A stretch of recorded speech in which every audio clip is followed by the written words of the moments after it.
ที่จริงแล้วผู้ใหญ่เนาะพี่น้องเนาะพ่อเพิ่นบอกทางเบาโกว่าถ้าสิให้เงินสดให้พ่อน้องไม้เพิ่นบ่ต้องให้เนาะบ่ต้องให้ก็คือซื้ออย่างใดอย่างหนึ่งมาในเฮือนของน้องเนาะพี่น้องเนาะเพิ่นว่าจังซั่นไปถามทางพ่อน้องน้อยแล้วก็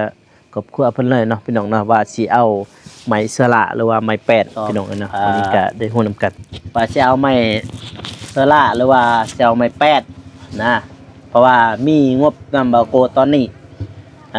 3,200,000 กับ 8,000 พี่น้องเนาะนี่ก็ตำลูกเต้าว่าเนาะ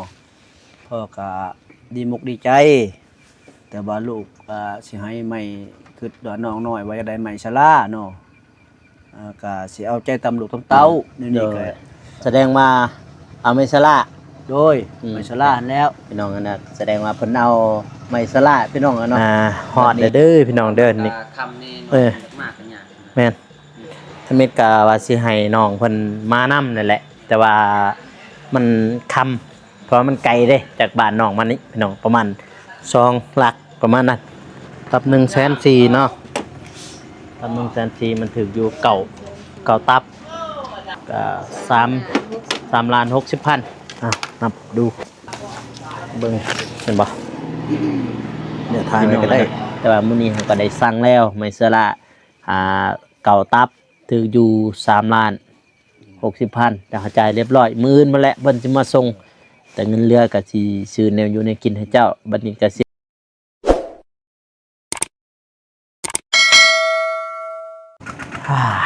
น้อยเนาะเปิดภาพมากับพี่มาอยู่ที่บ้านน้องน้อยแล้วก็น้องใหม่หรือว่าครอบครัวของเพิ่นเนาะพี่น้องเนาะทางผู้ใหญ่เพิ่นก็ให้มาแบบว่าสิแจ้งแล้วก็เรื่องเงินเรื่องค้ำเนาะพี่น้องเนาะเพราะว่าที่แรกก็คือเฮาก็อยากได้ที่ว่ามันเหลืออยู่ในเพื่อนเราตัวใดที่มันบ่พอก็เฮาก็มาบ่ทันเพราะว่าสร้างเพิ่นก็น่าจะหยุดงานแหละเพราะว่าเพิ่นก็น่าจะหยุดสำนักเนาะพี่น้องเนาะสร้างเพิ่นแต่บ่เว้าเรื่องนั้นซะเนาะพี่น้องก็คือทางFC เพิ่นว่าก็คือความจริงที่พ่อแม่เพิ่นว่า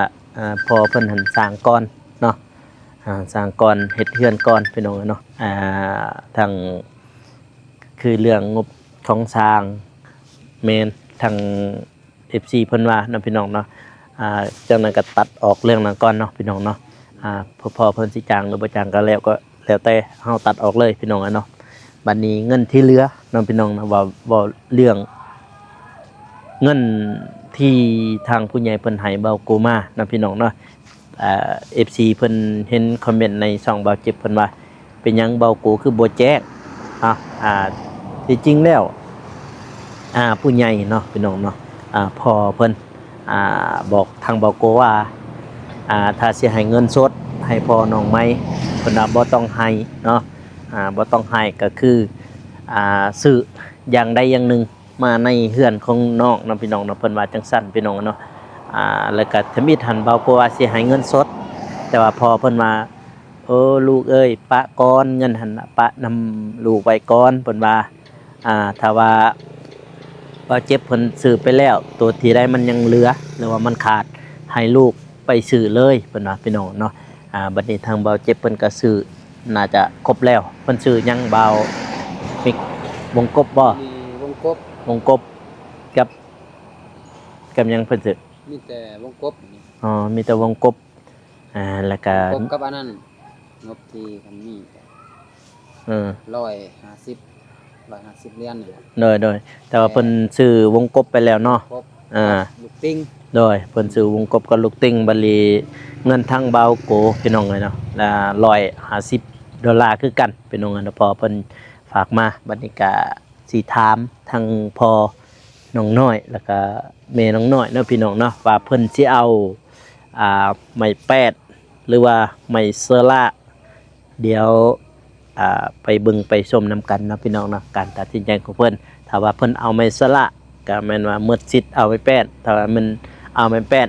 แสดงว่าหมดสิทธิ์ไม้เซอร่าพี่น้องเนาะบัดนี้ก็ ก่อนอื่นหมดกร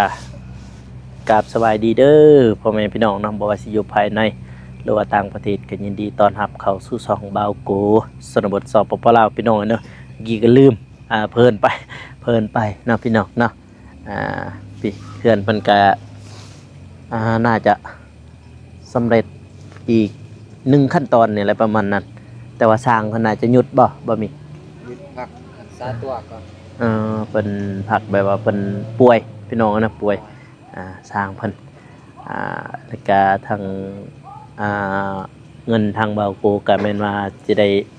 ใส่ใจายมื้อนี้เลยพี่น้องเนาะเพราะมันมีอยู่3ล้าน2แสนพี่น้องเนาะที่เห็นเบาเจ็บเพิ่นว่าเนาะในคลิปแรกนํพี่น้องเนาะเพิ่นว่านํเพิ่นหั่นมี$150ตึกอยู่3ล้าน5แสนเพิ่นว่าพี่น้องแต่ว่ามันบ่แม่นเด้อพี่น้องเด้อที่แท้ที่จริงนะมันแม่น3ล้าน2แสนเนาะพี่น้องเนาะแต่ว่าบินนั่นเบาโกก็ทิ่มไว้อยู่ธนาคารเพิ่นแหละพี่น้องเนาะแต่ว่าเบาเจ็บเพิ่นว่าตัวเองเว้าผิดพี่น้องเนาะแล้วก็ทางเบาโกเองก็แม่นว่าแจ้งทางผู้ใหญ่เพิ่นเรียบร้อยเนาะพี่น้องเนาะทางพอคุสแสงดาราพี่น้องเนาะทางเบาโกแจ้งเรียบร้อยพี่น้องเนาะไปพี่น้องเดี๋ยวไปถามทางพอน้องน้อยแล้วก็ครอบครัวเพิ่นเลยเนาะพี่น้องเนาะว่าสิเอาไม้สละหรือว่าไม้แป้นพี่น้องเนาะมื้อนี้ก็ได้ฮู้นำกันพี่น้องไปโอ้ใช่แล้วบัดนี้ถึงบ่ใช่แล้วแม่ล้างบ้านแล้วบ่ตัวยังชุ่มแซวมาพี่น้องเอ้ยตัวตึบเห็นบัดบ่ เอาสับย่อก่อนไปเจ้า สบายดีเด้อมาบัดนี่พี่น้องเลยเฮ็ดยังแน่มื้อนี้น้องสองคน ไปเวีย บ่ให้ลูกตอบเลยเวลาเขาถามลูกก็คือลูกตอบเวลาเขาถามพ่อก็คือพ่อตอบนะจังน้อยคือเฮาเห็นจังซี่เอ้าเป็นหยังคือพ่อจึงตอบแทนลูกนะ ลบได้ตรงลบ มันผิดก็คือการตัดสินใจของลูกให้ลูกตอบเลยไปใช่มื้อนี้ วันนี้ครับเราไปหากิน หากิน เลย บ่เจ็บถ่ายบ่ โมละลายมีตอนตอนไหน ตอนประมาณ11 โมงประมาณกินเขาวเลย ประมาณ11 โมงเพิ่นมาจ่ายเงินบ่ เลย พี่น้องไงเนาะหาน้องน้อยเด้ไปใช่ ไปตอนสาวก็ไปหากินคือกัน ไปนำกันกับเอ้ยหรือบ่เบิดได้บ่อันนั้นใครน่ะ เปิดแล้ว อันนั้นผู้ใดเชิญน่ะ เก็บแล้วสิบอกให้น้องเพื่อน อ๋อ แล้วฝากเมียน สิมอบให้น้องสุรัตน์บัดนี้ทั้งพอน้องน้อยกับแม่เพิ่นเด้ไปใช่มื้อนี้ พ่อนั้นบ่ได้ไปใช้เจ็บแอวคนใหม่วันนี้ คนใหม่นั่นใหม่ แม่ก็อนามัยแถวหันและแถวเฮือนมันบ่ได้ไปใส่ดอก แล้วไม่อนามัยตัวบนสิท้องอันนั้นห้องน้ำอีหยัง สิเฮ็ดห้องน้ำมันบ่ โดย บัดทอตอนนั้นจะแซวขึ้นบ่ เอาขึ้นตัวหัน ไปเฮ็ดอยู่หลังอีก เฮ็ดล่างอี ต่ ก อไปหันอีก แซวขึ้นจังได้บัดนี้ ได้บ่ พี่น้อง แบบห้ามขึ้นน่ะบ่ โดย อ๋อ ว่าเอาบ่ได้ใส่ปูนเนี่ย แม่นเลยเนาะ ใส่ปู ห้ามขึ้นแล้วเนาะจักปอก สอง ซองบ่ สองคอกับเล็กพนัก คันนี้กันละ2ปอกคันละ4ปอกคันเลิกบ่นั่นขยันห้ามปานยังพุ่นแหละคือเห็นตอนนั้นลงอยู่เฮือนน้อง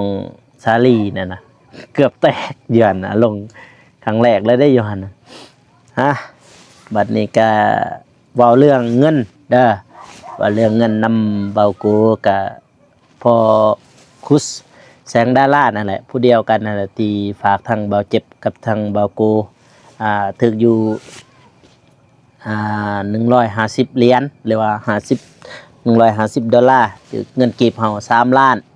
2แสนกับ 8,000ที่มื้อนั้นไปเห็นทางคลิปบ่าวเจ็บเพิ่นว่า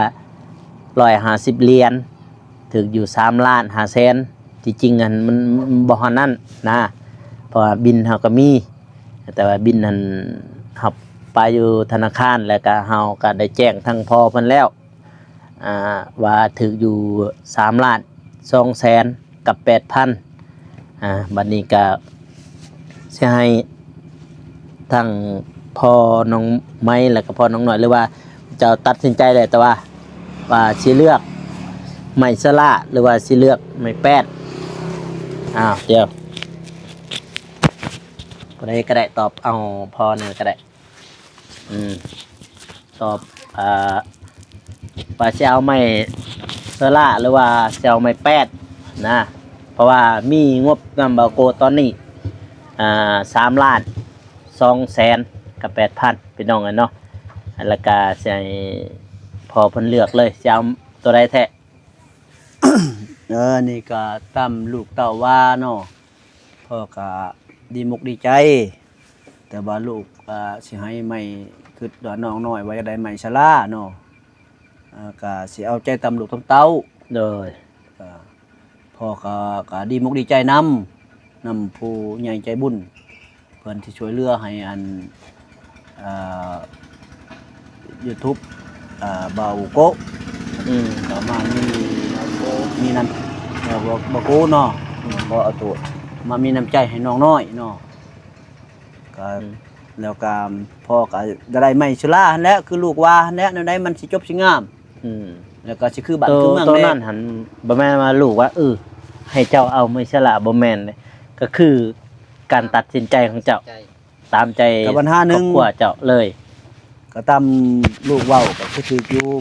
มันใส่งบก็บ่แบบว่าบ่ได้ใช้กบนะนี่แต่ว่ามันสะดวกระหว่างเพื่อนผู้เอาไปเอามานะตัวอย่างว่าคืออันนั้นมากบนั่นแหละน้องน้อยนะเพิ่นช่วยให้ตัวนี้มันสำเร็จมีแต่เฮาแอบมันเดียวซะกะไฟกะพื้นก็บ่เปลืองเพิ่นว่านะก็ก็ดีมุกดีใจนำหลายๆแล้วก็มีแต่ว่านี่ก็ แสดงว่าเอาไม่ฉลาด โดยไม่ชราหั่นแล้ว พี่น้องนะแสดงว่าเพิ่นเอาไม่ฉลาดพี่น้องเนาะบัดนี้ทางเบาโกกะปิดแล้วบ่มิกบัดนี้ปิดแล้วบ่นะแต่ว่าไม่ฉลาดเฮายังบ่ทันได้ฮู้ได้ว่าราคาเท่าไหร่แต่ว่าเฮาเว้าเอาไม่ฉลาดก็คือเดี๋ยวลูกสิไปกับบ่มิกอยู่จนลาดน่ะจะมีเนาะ นี่ มีแต่ว่า หันบ่ทอง ทองพุ่นบ่ มุนทอง โอ้ปิดบ่ยากปานนี้เด็กโมงเดี๋ยวไปเบิ่งน้ำกันพี่น้องเนาะถ้าว่ายั่งก็คือมีแต่สิจ่ายเลยอยากให้เพิ่นฮู้ที่บอลมาส่งอยู่นี่ ฮู้ ใช่พอเพิ่นไปนำบ่ บ่ให้อันน้องน้อยไปนำ เพิ่นฮู้บ่ มันฮู้ดอกบ่ทองมันฮู้ดอก แม่นบ่ หันบ่ทอ อ๋อง ให้น้องหน่อยไปนำก็ได้ เพ ซะ ราะ นะ ว่า เดี๋ยว ก็ไป2คนก็ได้ เดี๋ยวค่อยไปก่อนก็ได้ แล้วเพิ่นยังบ่ทันปิดสิโทรหาน้องหน่อยไปขับได้ที่รถไผขับ ได้บ่ทรง แล้วซองโอเคไปพี่น้องก็ประมาณนั้นเดี๋ยวเราเจอกันอยู่ที่จุฬาถ้าว่าก็คือถ้าว่าเพิ่นปิดทันมื้ออื่นจะจ่ายเงินให้เพิ่นแล้วให้เพิ่นมาส่งเลยมื้ออื่นนั่นก็ประมาณนั้นพี่น้องไปพี่น้องเอ้ยฮอดแล้วก่อนเลือกไม่เสื้อละนั่นน่ะเกือบหาดปิดเนาะเผามิกเนาะนี่แต่ว่าแม่นบ่ สีตับมู นี่แต่ว่าสีตะมูนี่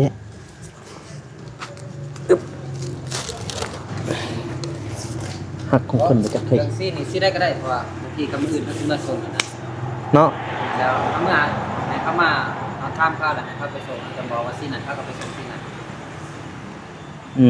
โอเคบ่ โอเคฮอดแล้วเด้อพี่น้องเด้อนี่ คำนี่ มากกันยาก แม่นถ้าเม็ดกะว่าสิให้น้องเพิ่นมานํนั่นแหละ แต่ว่ามันคำเพราะมันไกลเด้จากบ้านน้องมานี่พี่น้องประมาณ2หลักประมาณนั้นแล้วก็เสียให้ทางสร้างเพิ่นเนาะเฮาสิจ่ายเงินมื้อนี้เลยพี่น้องเนาะถึกอยู่เก่าตับ เราตัด 1 2 3 4 5 6 7 8 9ถึกอยู่เก่าตับเดี๋ยวสิไร สุดตัว 60 ตัน ไล่ให้พ่อแม่พี่น้องเพิ่นได้เบิ่งนะตับเท่าใดเลยล่ะวะ 340,000 340,000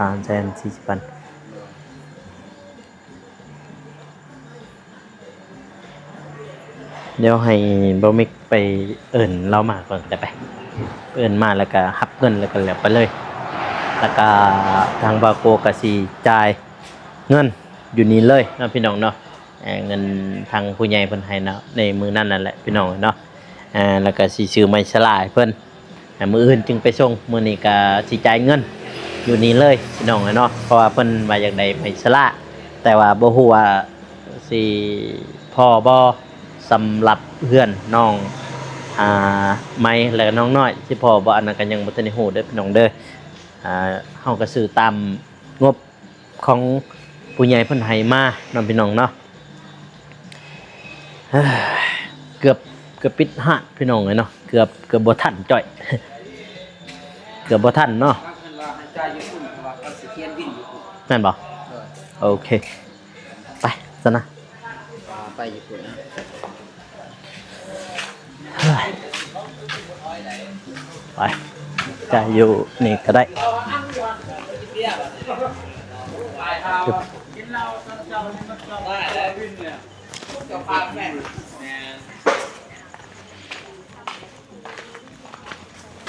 มันเขียนบินให้เลยก็ได้ซะนะ ซื้อเอาก็ได้ ฮะ เพราะมันสิส่งซื้อก่อน ก็ชื่อหยังมองเฮาสิส่ง ซื้อทิศ ชื่อทิศทางบ้านทางเขาบ้าน กันดอนหั่น ซ้ำเนี่ยกันดอน ฮู้อยู่บ่ บ้านที่เก่า แม่นบ้านจิกรรม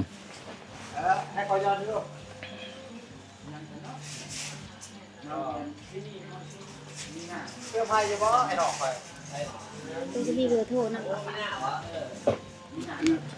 อาเบอร์โทร เบอร์โทรไผ เบอร์โทรไอ้ทิศหรือเบอร์โทรที่จ่ายนี่ก็ได้ก็เริ่มไปส่งเลย เอาเบอร์โทรเจาะก็ได้เจะอยู่ไกลๆนี่มื้ออื่น เจ็ดเท่าใด ได้ติเนาะหลัก7เอาเบอร์เจ้าก็ได้จะอยู่ไกล บางทีสัญญาณนี่บ่เบอร์จ่าย ๆ ใส่หลักเจ็ด ก็ได้เบิดแต่ว่าโทรเนาะ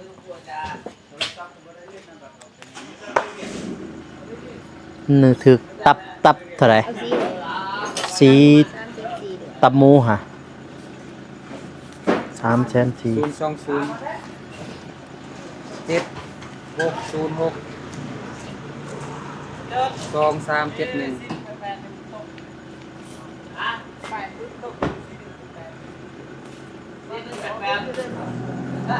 ตับ3แสน4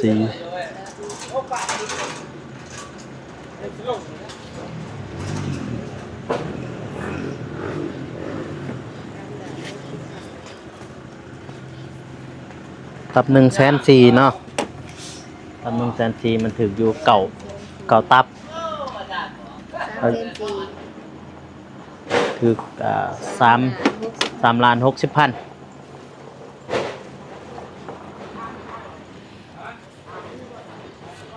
มาให้ไฟ3 ล้าน2แสน8,000นักกัน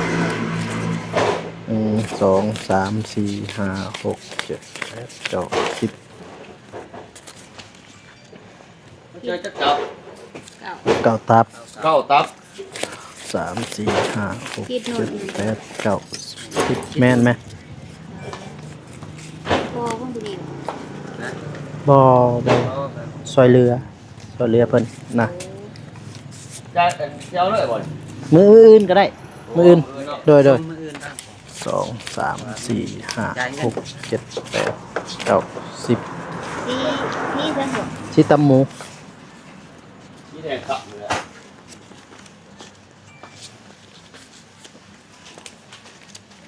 นับดูเบิ่ง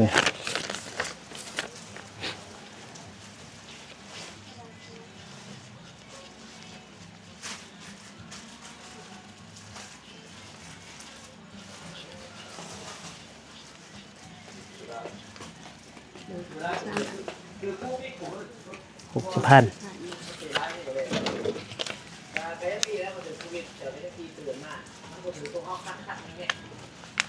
ินหาเมื่อเลยบ่เลยว่าป้ามื้ออื่น ด้วยมื้ออื่น โดยนะ มื้ออื่นเฮาไปส่งแล้วก็เบิ่งตามดิน โดยเดี๋ยวเฮาขอเบิ่งบินเลยโดยมันที่เหลือพี่น้องเนาะเห็นบ่เนี่ยถ่ายไว้ก็ได้ถ่ายไว้โอเคขอบใจเด้อโดยไปที่เหลือก็แม่นว่ามืออื่นจึงให้เราไปส่งพี่น้องแล้วก็โทรหาบะมิกเด้อเพราะว่าบะมิกอยู่ใกล้ๆพี่น้องเนาะไปเดี๋ยวเราเจอกันอยู่เฮือนเราพี่น้องเอ้ยบัดนี้พี่น้องเอ้ยหลังจากที่เฮากลับมาจากห้างมองที่ว่าเฮาสั่งไหมสละเนาะพี่น้องเนาะกระจายเงินเป็นทีเรียบร้อยพี่น้องเนาะจ่ายเงินแล้วมื้ออื่นจึงมาส่งแต่ว่าสร้างเพิ่นก็ห้างเพิ่นก็ถามเลยว่าส่งมื้อนี้เลยบ่ โอ้มื้ออื่น ก็มันค่ำแล้วพี่น้องมันค่ำแล้วพี่น้องเนาะมื้อนี้ก็เพราะว่าถ้าว่ามื้ออื่นเนาะพี่น้องเนาะเพราะว่าทางบ่าวกูเองก็จ่ายเงินให้สร้างเพิ่นเรียบร้อยพี่น้องถูกทั้งหมดก็3,60,000นำพี่น้องนะทั้งหมดก็เก่าตับพี่น้องเนาะไม่ฉละมื้ออื่นจึงเพิ่นสิมาส่งนำพี่น้องเนาะวันนี้ที่เขาไปหาทางน้องๆเพิ่นพี่น้องที่แรกก็สิให้น้องๆเพิ่นไปแต่ว่ามันไกลเนาะบ่มีเนาะแต่ว่ามันไกลก็เลยว่าให้เฮาจ่ายไปเลยเนาะจ่ายแล้วไปก็แล้วพี่น้องมื้ออื่นจึงให้เพิ่นมาส่งแต่ว่าเบอร์เพิ่นติดต่อหันเป็นเบอร์บ่มิกพี่น้อง ก็สิโทรหาแต่ว่าน่าจะฮู้จักอยู่แล้วเนาะป้าบ่น่าจะฮู้จักอยู่แล้วพี่น้องเนาะโอ้โถเฮ้ยนี่ได้โถมาลายแท้แทรกกันได้ว่ะระยะเนี่ยสมโหดแท้พี่น้องเอ้ยแต่ว่าเงินก็ยังเหลืออยู่เฮ้ยรู้จักกันน่ะได้เฮ้ยได้แนวนั้นเฮ้ยคุณน่ะโอ้รู้จักกันน่ะก็จอดข้างทางเลยแต่ว่าเงินก็ยังเหลืออยู่แสนกับเท่าไหร่140,000 แล้วก็สิชื่อแนวกินซะมื้ออื่นสิชื่อแนวกินให้เพิ่นไปเดี๋ยวเขาไปถามไปทักไทย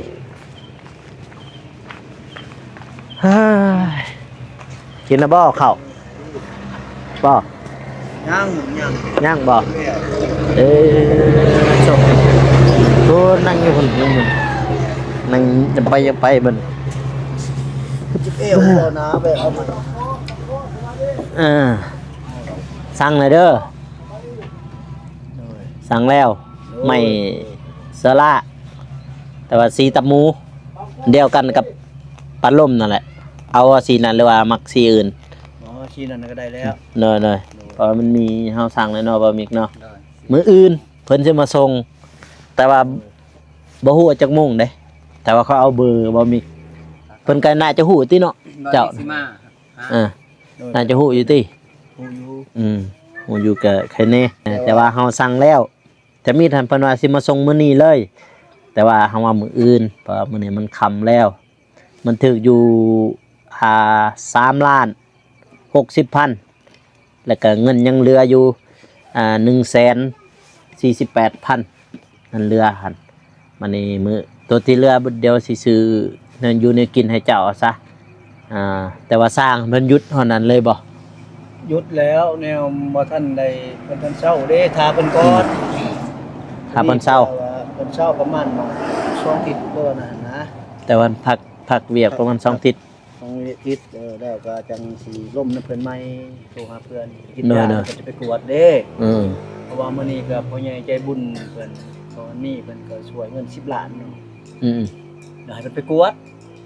เพิ่นก็ช่วยย่อเห็นดีใจตัวได้เงิน10ล้านเพิ่นก็ เฮ็ดมุกคันได้อันเด้แต่คันได้สั่งเรียบร้อยเลย เนาะ เนี่ยตามบอกกันหัน อืม ถึงย่อมุ่งปูหัน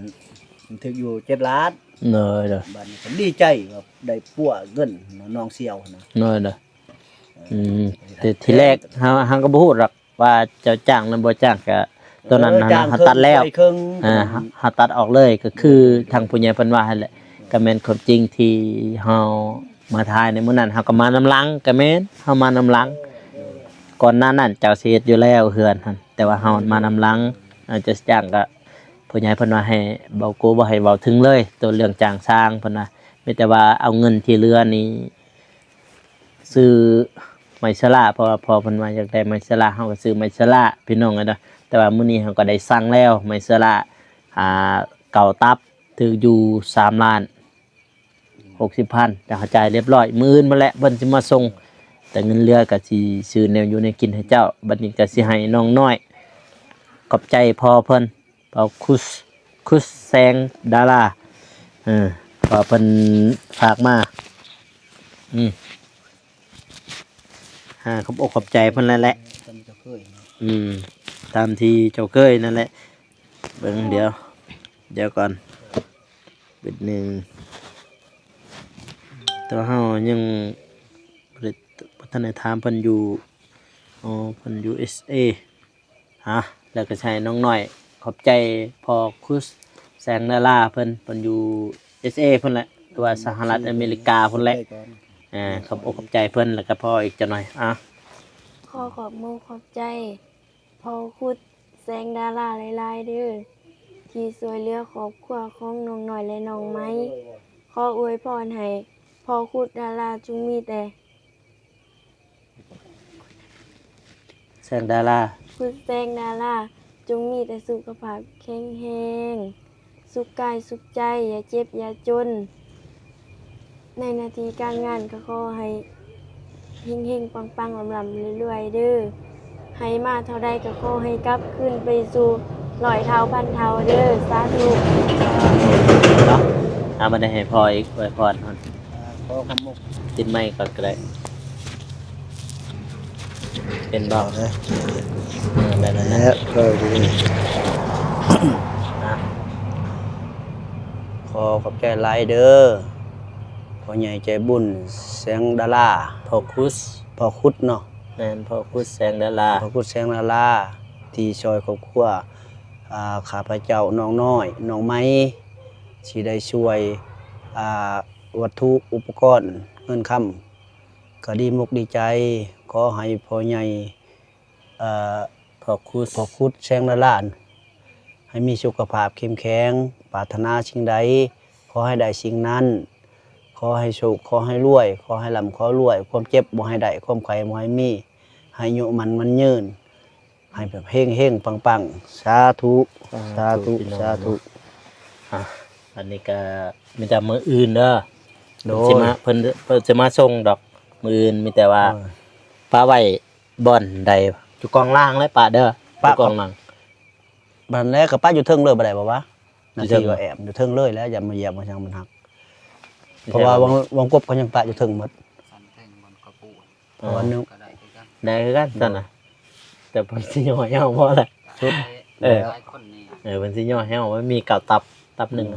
จักแผ่นประมาณ4เนาะ ที่เพจครับ ประมาณนั้นแหละ4แผ่นพี่น้องบัดนี้เบาโคสิกลับก่อน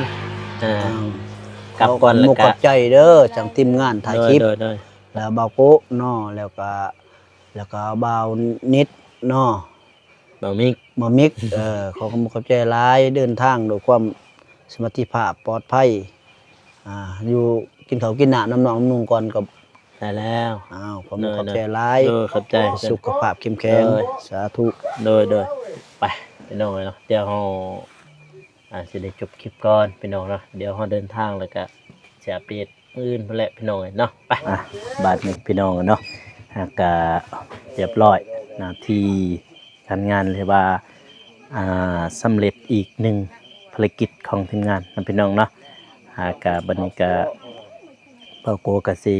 ขอโตวเดินทางก่อนพี่น้องเนาะก็อย่าลืมฝากกดไลค์กดติดตามแล้วก็สิอวยพรทางพ่อคุดแสงดาราที่เพิ่นอยู่ SA เนาะพี่น้องเนาะแล้วก็ขอบอกขอบใจเพิ่นที่